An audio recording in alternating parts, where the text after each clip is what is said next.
Hi, I'm Justin Anderson, and this is the Good People Podcast. It's a tip of the cap, it's a pat on the back, it's a smile from ear to ear. They're the good people from round here.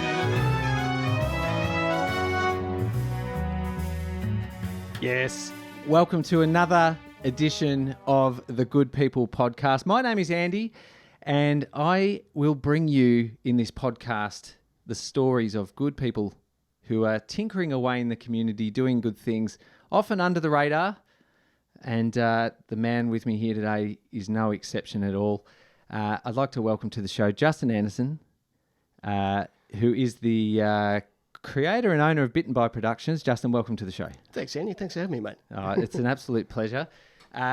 Justin, you are, and the best way to describe you, I think, and tell me if this is not too harsh, is I think of you as the most famous actor that no one has ever heard of. That's very kind. And the reason I say that, I'm coming out of the blocks hard here, sorry. But the reason I say this is because you have been so busy for such a long time with all of your acting and activities that it's amazing that your name is not up in lights at this point in time. So you're an actor, director, producer. You got your own production company, Melbourne based. Yes, that's correct. Yeah. And so, look, to give people a bit of perspective, how long have you been acting for? When did you start acting? I suppose I've been playing the fool since the day I was born, but as far as proper acting goes, I ran about 1991. Yep. I think my school teacher suggested I get an agent and get involved in doing some acting work. I guess just how I was at school was a reflection of that. So sure enough, I did. I went and got an agent very young. So I guess I was probably about 12, 13. Yeah. And your first acting gig, you started off in the small time. Who'd you work with on your first acting gig? First acting gig was a day on the beach on a small series called Stark. Spent the whole day on the beach with Ben Elton, who, of course, wrote The Young Ones amongst a whole bunch of other great things. So you start at the top. You're just going to work with Ben Elton. That's it. Yeah. Well, it was a real eye-opener, and I guess being that age as well, I didn't really recognise or know much of his work at that particular point as well. It's only now that, in retrospect, I realise just how important that really was. Yeah. And what a great experience. Yeah. It's good fun. And I've heard as well that one time you worked for a Vegemite ad for $50. That's correct, yeah. And landed you a great gig later on. Well, look, it's one of those sort of things that I'd got the call, came through and said, would you be interested in doing this commercial? It's a new company that's coming out, they're a new advertising company, and they can't really afford to pay you. My agent was like, you don't have to take it if you don't want to do it. But, it's experience is experience. I'm like, look, I'll do it. Yeah, that works okay. I'm not doing anything that day. I'd love to help out people, particularly if they're starting out as well. And they said, look, we'll give you $50 for your trouble. I'm like, that's fine, no worries. Yeah. It was an ad. It was on TV. It was like, it's more credit. I'm like, I've got no problem with doing that as well. And these guys were starting out, and I wanted to give them a bit of a help as well. And sure enough, they did the ad. It ran and all that sort of thing. And the next project they gave me a call and said, we'd like to get you in for a Sunkiss commercial. And they flew me to Brisbane, paid me a stupid amount of money and all that sort of thing. I'm like, well... Yeah, it sort of paid off. And that was was that the Orange Donkey one? That was. It was the sun-kissed, hey, donkey boy. The audience members out there that are old enough to remember the Orange Donkey ad. And that's great. And that's taken you on. You've got credits. One of my favourite things is the Degeneration and the Pissweek Kids. Yep. A lot of people I know, that's what they know. My brother, huge fan of the Pissweek Kids. We always brought that up. I was watching a little bit of it this morning. Right. And just the dulcet tones of Tony Martin coming across. Fantastic, yeah. And all of the different worlds that you're in. And that made me laugh. But going from there, Blue Healers, Stingers, Rush, City Homicide, Halifax FP, Upper Middle Bogan. Yeah. So when I say the most famous actor that no one's ever heard of, like, you've been everywhere. You've been all around the traps. Yeah, I get some interesting credits as well there as far as character names go. If you look on like some things on IMDb, I've got things like Surly Bartender. Yeah. Spotty Drug Cook is my favourite one. What about Cousin? Oh, Foolhardy Cousin George, yes, of course. There was actually, funnily enough, and I didn't find this out until just recently, back in the 90s, there was actually a punk band called Foolhardy Cousin George, named after that character I played on The Late Show. That really made me laugh. That's It was hilarious. a real thing. And also, and to give credit to your brothers were in that as well. Yeah.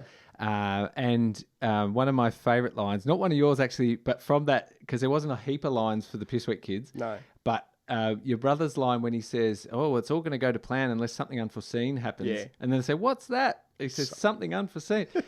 It's classic comedy from a very great comedy writers who are now obviously have gone on to do amazing things. There's a line in there, Laura Davidson, who's actually my agent at the moment as well. She actually delivered a line in there, which is my favourite line of any of the ones that we've done on that series. And it's so hard to spot it because it's almost like underhanded. And it's the Foolhardy Cousin George episode. And she goes, "Wow, lucky you turned up to this picnic in a wetsuit." It is my favourite line of all of them, but it's so subtle that no one even notices it's there. Like, that is by far my favourite line.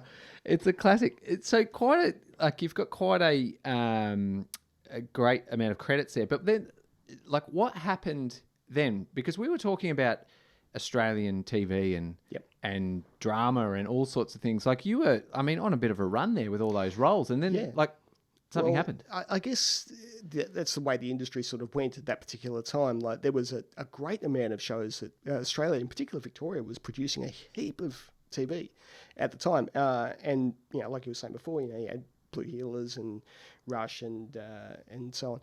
And Big Brother happened, the first of the like reality TV shows, and that just killed it. Yep.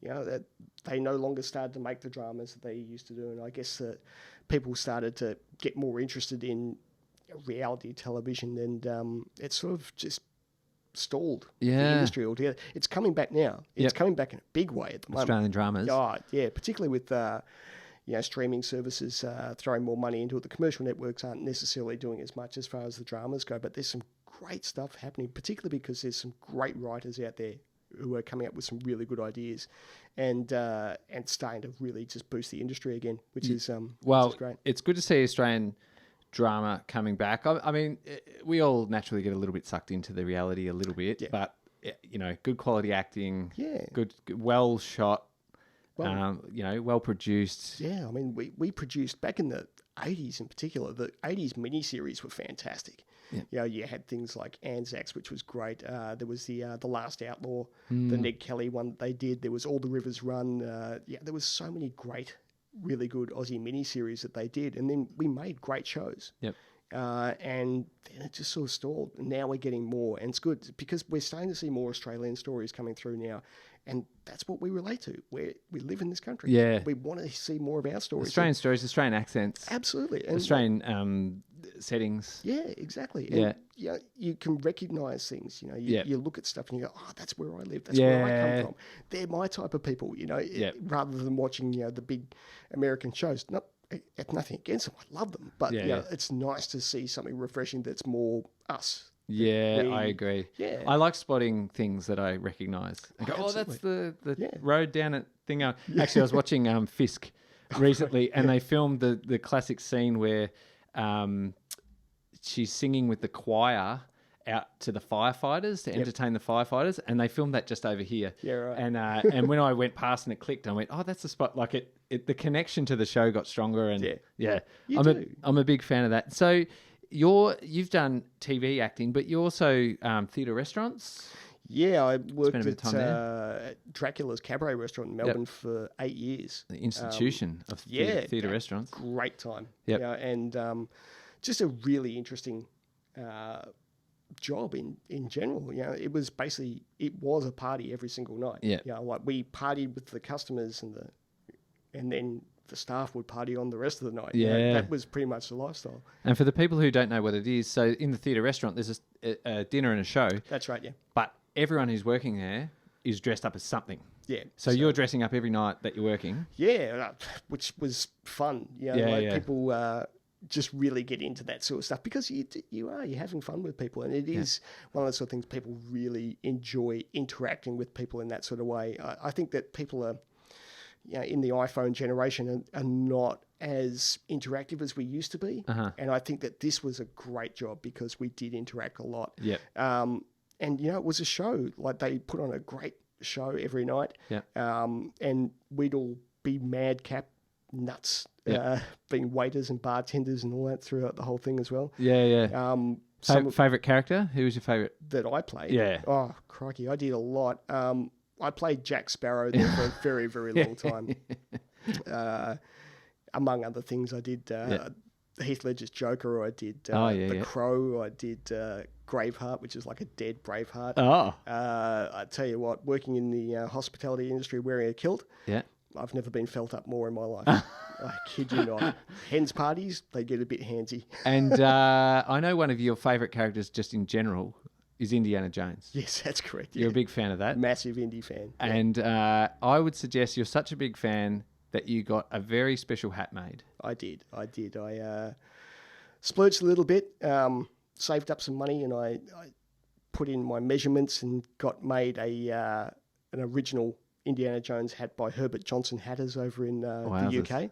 They're the original guys that made the original hat for the Raiders of the Lost Ark, and that was kind of a little bit special. And is that the kind of thing that you would, I don't know, carry with you everywhere? Is that I do have it with me. Do you have it with you today? I do have it. Can we show the?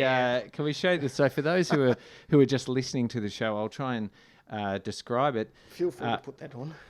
Here we have one genuine Indiana Jones hat, which is like, it's a beautiful hat, and especially when I've seen you in character with this on. Yeah. It really goes with. It's a great hat. Yeah, yeah, it's unreal. So you're a big movie fan? Yeah, correct. Yeah. How many times have you seen Jaws? A lot. I just recently went and watched it at IMAX a couple of months back. Fantastic. Yeah. I think I can quote the entire thing. I love that film. Yeah. It's a perfect movie. It actually is. Yeah. A perfect movie. Yep. Okay. So, actor, producer, director, you've got Bitten By Productions. Right. So when we were talking before about Dracula's Cabaret Restaurant, I worked with some incredible people over the years that I was there. But there are two very, very special people that I work with in that time, and that's Ashley Tardy and Gabriel Bergmoser, my closest mates in the world. And there was one night we got together and we were at the pub, and we sort of had a couple of drinks and thought we should start a theatre company. Gabe's an incredible writer, and Ash and I have been actors for our entire lives, and Ash has got some great directing skills as well. And I thought, we should do this. We should put it together. And Bitten By Productions is named for a very special reason. Bitten By, we all worked at Dracula's, so we're all vampires. And the other thing is the three of us are all massive fans of Jaws as well. So that's where the name Bitten By Productions. Yeah, exactly. So you really are a big fan of Jaws. Absolutely. I just know that you've seen it 60 times or something. Yeah. No. We are big fans of Jaws. Oh, goodness. And that's where Bitten By sort of came from as well. And it was like, to use a quote from, funnily enough, Terminator 2. Yes. One of the reasons why we actually got Bitten By together was there's no fate but what you make.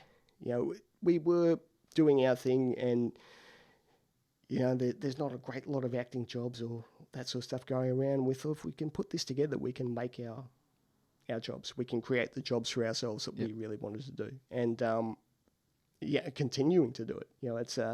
It's been a great journey over the last 10 years this year. 10-year anniversary. Yeah, that's right. Yeah, 10 congratulations. Years no, thank you. That's unreal. And how many shows would you have put together in that time? Crikey, we've done more than 20. 20 shows. So, more than 20. So we must be around about 22, I think we're at, all up. And a web series as well. So we did a web series called The Pact. But, we've done a lot of stuff. I saw your recent one in the city. Yep. And that was called The Hunters? Hunters, yeah, that's right, yeah. That was a gritty piece. Yeah, written by Chloe Atkins. Incredible writer. Absolutely. A beautifully written play.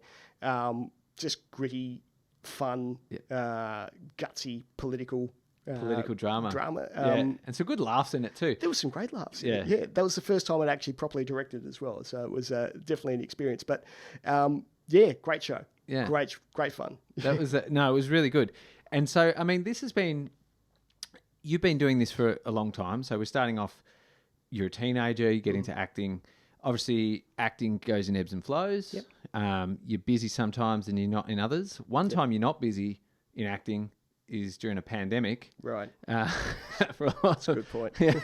And so where I want to touch on, and this is, I think, for our audience, and when I talk about people doing their thing behind the scenes, this is where the good people part for me sneaks in with you, because early in the pandemic, you got involved in some projects that were community-focused projects. So I think you mentioned you started off making masks with your mum.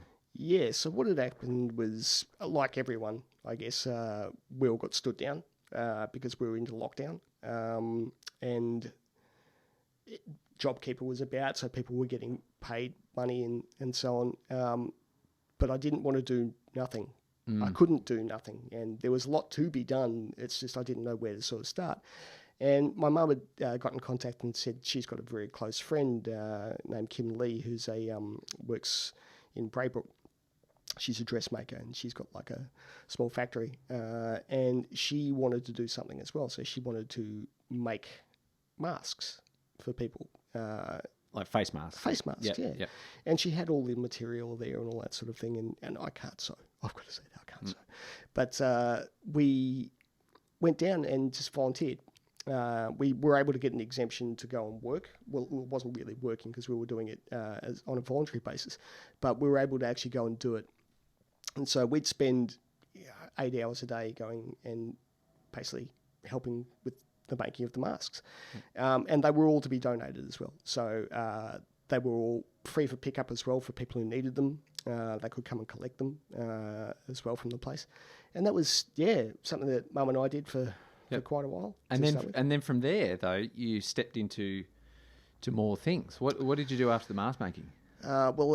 My dad, funnily enough, got involved with doing COVID testing. Yeah.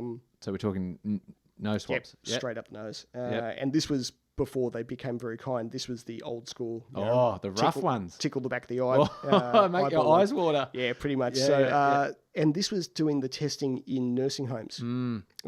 So we're talking back when things got really bad and things were in full lockdown, and nursing homes were pretty much like fortresses at that particular point. And so we got involved working through a recruitment company that was attached to Melbourne Pathology. And so we were going out and doing the testing. We'd do probably 4 nursing homes in a day. Yep. And travelling all over the place to do it. And, in full PPE gear, in blaring heat. Yeah. Most of the time as well. And, seeing some crazy stuff. And also being there as well, like, we're talking about people who are very vulnerable and not well and scared a lot of the time. Yeah, really and scared, the only things that they're seeing are people in full gear. Yeah. And so, these people were terrified. Yep. And some of them just wanted someone to talk to as well. And so that's what we did. We did that for quite some time. Pretty confronting, I must admit, doing that job, and saw some stuff that I would never want to see again. Yeah. And thankfully, we'll never be in a position to actually have that happen again either. Yeah. But it was something that we did. And so then you were doing testing. You did that on the you did the drive-through ones as well? Yeah, that's correct. So when the nursing home started to get a little bit more under control, I went to the drive-throughs, and they were on occasion 12-hour days on your feet, testing hundreds and hundreds and hundreds and hundreds of people. That was crazy. There was no time to stop. And again, you're dealing with scared people, and you're just trying to reassure them and try to make them comfortable, and particularly doing the testing. We got to a point where we had to do a lot of children as well, and trying to find the best way to approach that as well, and sort of make it more of a game rather than a clinical procedure, I guess, is what you could sort of do it. So, and it was, and you start to get comfortable with it and good with it, but it haunts you sometimes. Yeah, and it's still not like ultimately you're still putting a stick up someone's nose. Like it's Correct, still, yeah. it's still Yeah. unpleasant Oh, of in many course it ways. is. Yeah. Yeah. So that led you to other things. I think actually just recently you finished up a role at pathology. Is that right? Yeah, so I worked after the drive-throughs. We ended up doing Skybus. So we were testing all the guys who were doing the transporting all the people off the aeroplanes to the COVID hotels.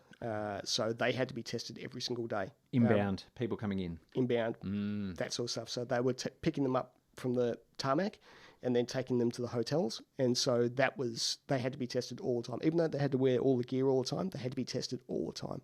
So we were testing those guys. And when that sort of finished up, I went into working in the results department for Melbourne Pathology. So these are results from the swabs and things coming in? Yep. Yeah. Yep. Not just swabs, but like all results. So basically we work in conjunction with doctors and clinics and that sort of stuff to basically get people's results to the right people, which is pretty interesting. I didn't really have a background in medical work, but yeah, that was interesting to sort of be part of that. And now my medical knowledge, I could read a medical report now and probably tell you everything about what's actually on it, whereas I would have had no idea before. It's a hilarious, like, just random job. It is at the time to get. Just it wasn't something I expected at all, but it was, it was one of those sort of things. And like I said, when I took the job on, I asked my boss at the time. I said, "Oh, do you consider this an important job?" And they said, "This is a very, very important job." I said, "Because I don't want to do a job that's not important. It's something that if I'm doing a job, it needs to make sense.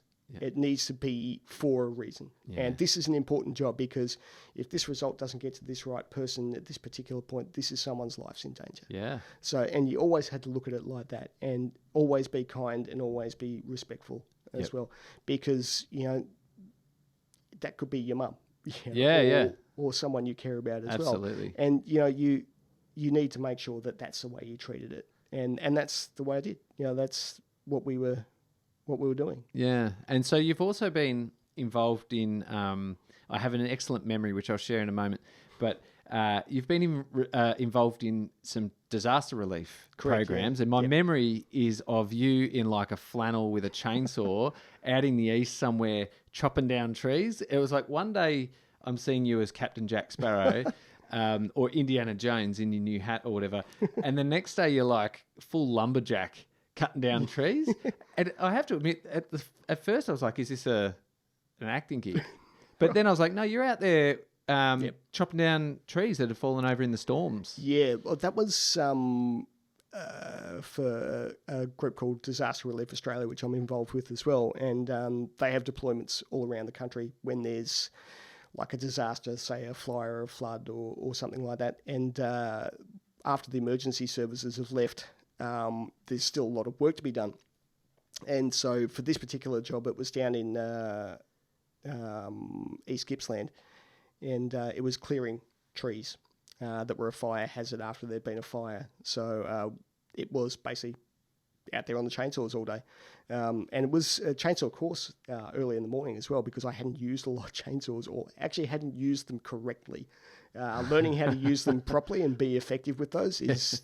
It's a daunting thing. Yeah, well, it can go wrong with chainsaws, can't Absolutely, it? yeah. And it makes me worry about the times I've used them in the past. I'm like, oh, geez, I probably shouldn't be starting them in the air and pulling them up. Like, you should actually be on the ground. On the ground. Yeah, there's a lot more to it. Yeah. So, yeah, I've got a lot more respect for the tool. Chainsaw operators. Absolutely, yeah. And so, like, it feels like while we're telling this story, it feels like, you've had a bit of a call to action through COVID, but disaster relief is actually something you've been involved in for a long time. And if we think back to even Black Saturday, you even were helping way back then, which is 2009. So we're talking 13 years ago. Yeah.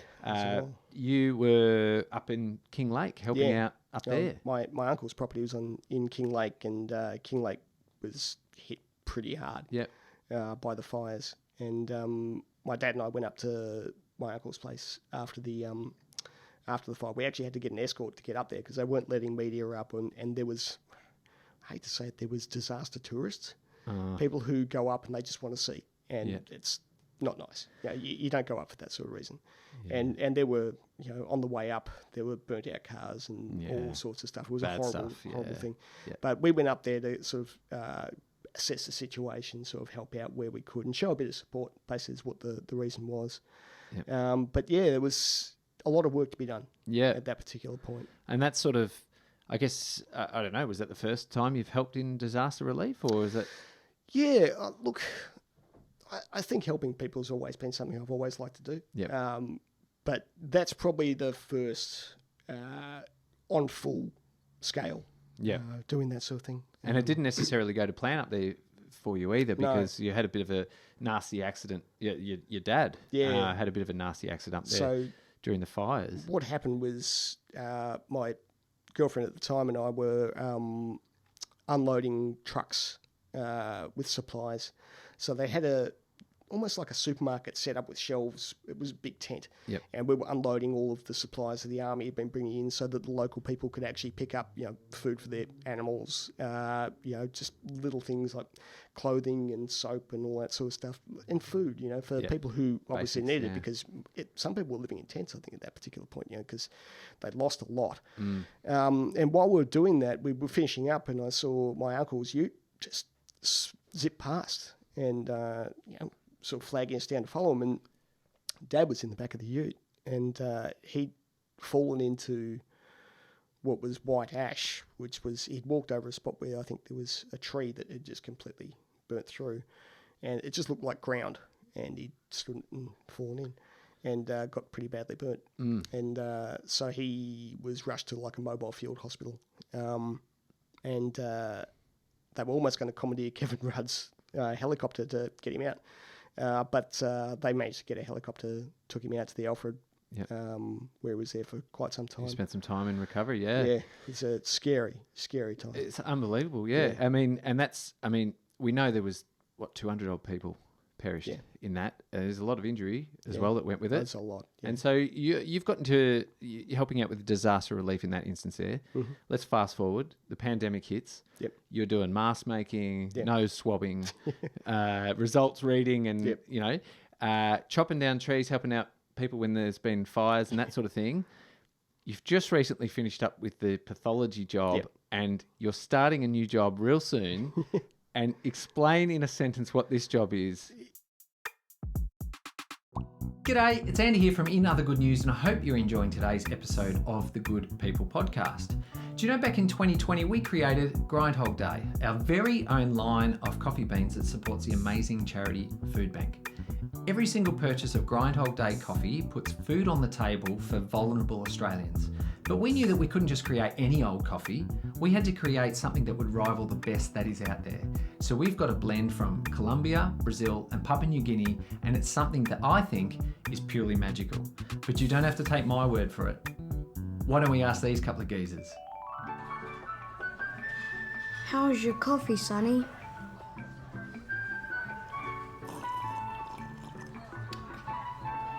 Delicious. I can really taste the premium beans. Such a generous aftertaste.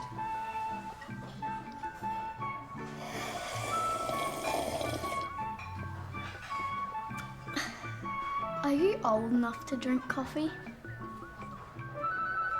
I have a moustache, don't I?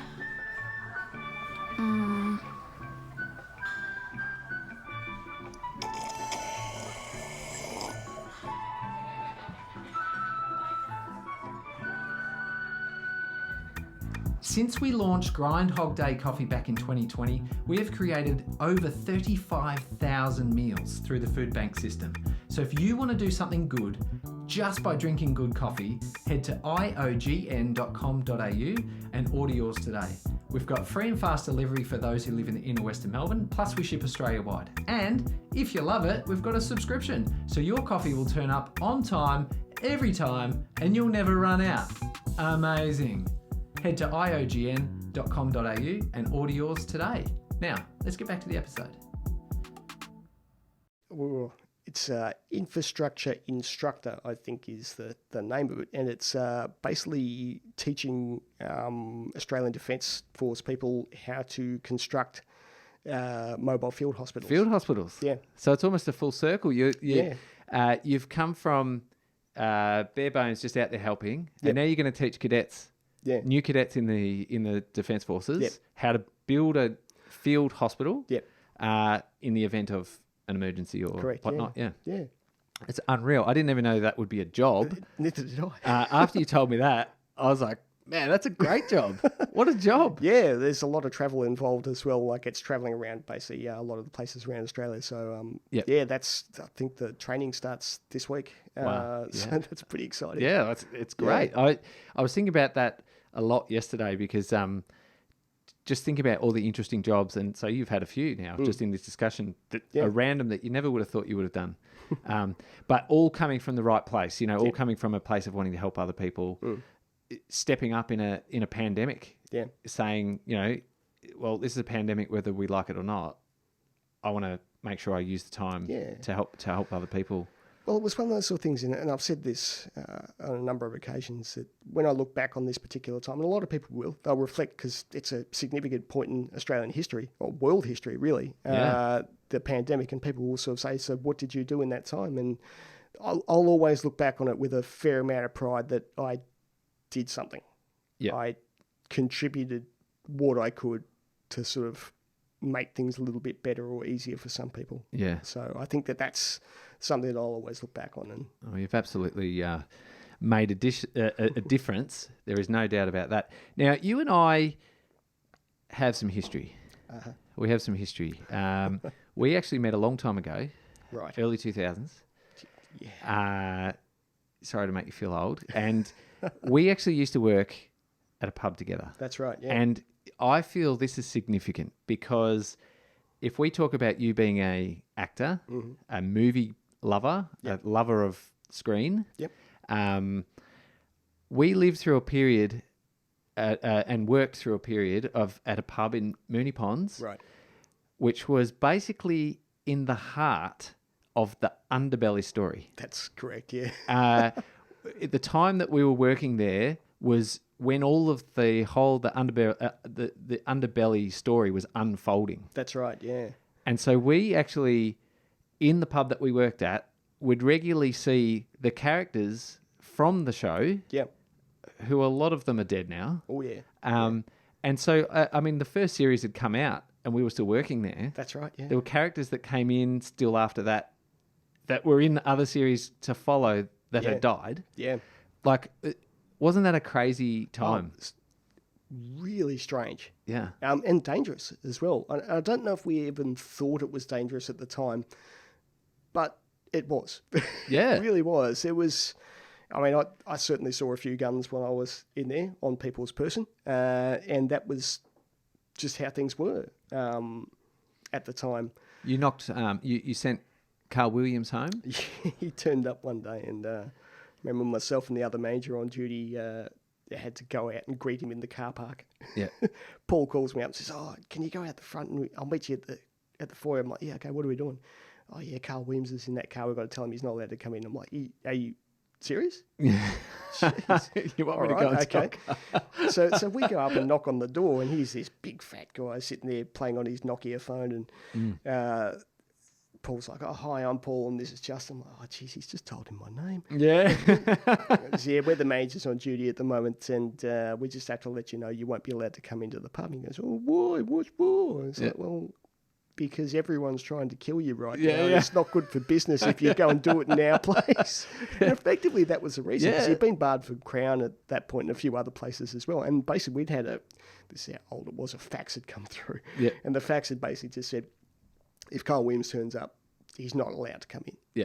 Because we don't need him being shot at our venue. Yeah. Because that was a reality at that particular time. And we were aware of it when we were working there, that people were getting shot. Yeah. And you might not know who they are. Like there was an altercation in the front bar, I remember, well, verbal mostly, but it was a little bit serious and threats were made to staff members, and it was pretty nasty. Yeah. And it turns out the bloke making the threats ended up expiring not long after. Just a day or two. After With been shot. There And was that was out the back of a pub as well. Again, very similar sort of place to ours, and that was scary too. we had colleagues at the pub. Can you call a co-worker at a pub a colleague? Yeah, why not? Sure. Yeah, look, We had and a good friend of ours was offered money. Yep. To do jobs Yep. by the Underworld because they found out that he had military experience. Like it was, it was just nuts. Like that was the weird thing, but it wasn't just that sort of stuff. There was crazy things that people would come in trying to sell stuff that had fallen off the back of a truck. Yeah. Effectively, I remember one guy walking in, he had a door. Yeah. And he's like, does anyone want to buy a door? I'm like, no. Is there a house that's missing a door right now? There probably is, but that was the sort of place it was. Yeah. It was. Look, it was a incredible time, and to watch the series and watch it all unfold in the show. Yeah. That, like, for me, it was like, oh God, that person used to come in all the time. Yeah. And then as an actor, working there at the time, and then you later got roles in Underbelly. Yeah. It's weird. And it helped you get a role. Well, yeah, I mean, I had my leg in a cast because I had dislocated my knee. I ended up with my kneecap on the wrong end of my leg. Oh. In a bad fall. And I'd gone in for an audition. I didn't know what the audition was for, but I actually was on crutches. My hair was really long at that stage. I had a bit of a beard. And I looked rough. And they basically said, so do you know much about the underworld? The Melbourne crime scene sort of stuff. I said, well, let me tell you. I was there with all these sort of things. I spoke to Carl Williams and I knew Jason and Mark Moran and so on. And they're like, oh, right. Okay. And then I started to tell them stories about all this sort of stuff and working at the pub and all that sort of thing. And they said, look, we don't need to see anyone else. You've got the gig. That's it. And that was the role I was saying before, Spotty Drug Cook. So I was playing Carl Williams Drug Cook in the show. Yeah. And that was it. It's like they were Spotty Drug Cook. Spotty Drug Cook. Yeah, it's a shocking name. I don't know how they came and up then with that you one. were also telling me that you used your knowledge of, maybe was it Lewis? Your knowledge of Lewis to help someone get into character for their role playing Lewis Moran. Yeah. Yeah. So I was working on Killing Time, which was a series that came out a few years ago, and one of the actors was Colin Friels. Incredible actor. Yeah. I've always been a huge fan from like the early days watching Malcolm and a whole bunch of other great shows that he was involved with as well. Yeah. And I remember seeing him on set and I thought, oh, wow, this guy's cool. We had nothing to do with each other on the show. But I saw him like, that guy's cool. Yeah. Yeah, I want to find a way to speak. Yeah. I used to smoke at the time and I thought, I could see he was having a smoke. I'm like, I'm going to go and have a chat to him.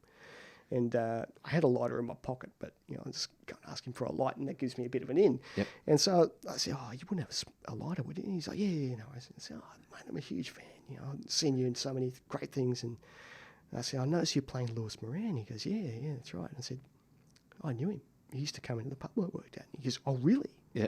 Right. And we spent the next couple of hours talking about it and walking around, and he's trying to get the walk right and the talk and all that sort of thing. And this was really cool. We were getting along really well. Yeah.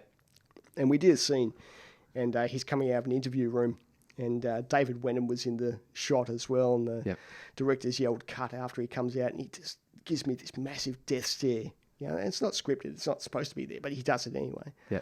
And the director yells cut. And Colin, instead of acknowledging anyone else in the room, and this includes Dad, when he comes straight up to me and goes, "Justin, was that right?" I'm like, "You nailed it." Bang. Great. Even if you didn't. Yeah, and it was cool. Like, for me, I'm sitting there trying to act cool. Like, yeah, Colin, that was cool, mate. It was like, no, I was losing it because that was just really, really cool. That was a cool moment. Yeah, it's a great story. I like it. It's weird to think that that the environment where you worked when you weren't acting would actually help. Well, it's one of those sort of things that I've always approached with acting as well. Like, you get experiences, and I think that really helps with developing as an actor as well. You can always draw on something like a person that you met before, or a personality you've encountered.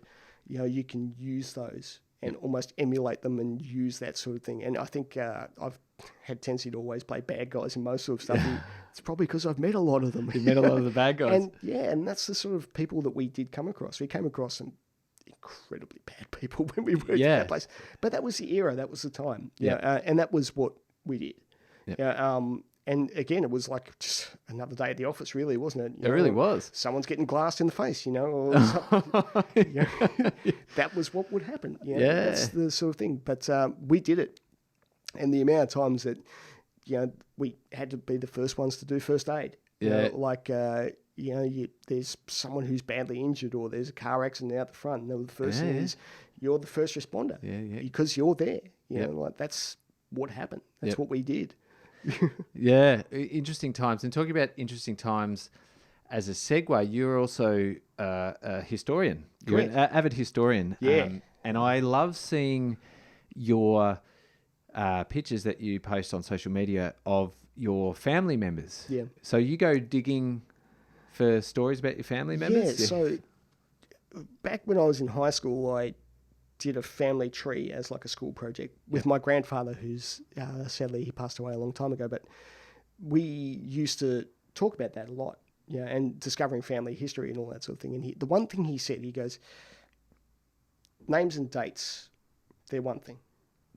Dates are really not that important as stories. The second you've got a story, it makes a person real. And that they live through that. So, like, if you find like a name that's got like born this date, died this date, that's not really interesting. Yeah. He goes, you got to find the stories, and you got to work that out. And so, in saying that, he passed away a long time ago, like I said. But I continued the family history from there, and it's gone. Wow, I've dedicated a lot of my life to actually discovering a lot about that. And finding photos and particular finding stories and that sort of thing, and I find it just fascinating. And just even living history, being in the city of Melbourne, which is fantastic. There was so much history here. Yeah. You can walk down any street in the middle of Melbourne and something significant happened there. Yeah. And that's really cool. I like that. Yeah. Like being in places. I was up in Glenrowan a couple of months back, and again, like just a really cool place. Yeah. There's not much there, but if you know what you're looking for, it's so significant. Yeah, You yeah. can stand in a spot and go, wow, this is where Ned Kelly was standing here when he was shooting out at the police, or this is the railway station. Just really cool to be in the same sort of place. Yeah. And I find that just such a great thing. And how do you come across like all the old photos of your family? Like how do you dig them up? Look, you can occasionally get in contact with people who are also discovering the same family tree, and you get in contact with them that way. A lot of the stuff my grandparents, when they were alive as well, had a lot of photos, and I'd always make a digital copy of things as well to actually try and find more. And I find them great because you look at those old family photos, and this could be several generations back. You're like, wow, that looks like my brother. Well, that looks like my uncle. Yeah. Well, it's like, whoever. So you're like, that's really cool. I like that. Yeah. That's a really interesting thing. So when I was looking at all your old photos, and I haven't ever gone deep into my family history. Mm-hmm. And I think we've got old photos and things, but I haven't spent the time to sit down with the elders, I guess, to get to hear enough of the good old stories. But I was talking to another friend recently who opened my eyes to something I'd never even thought of, and they have Irish descent. Yep. And they were telling me, I was sitting in the car with two people, and they were related. And one of them was saying, well, I looked into my family history. I'm part of a clan back in Ireland. Yep. And she got excited, and she was like, oh, I'm part of a clan. And so somehow she got invited to a clan party. Right. And she went to a clan party.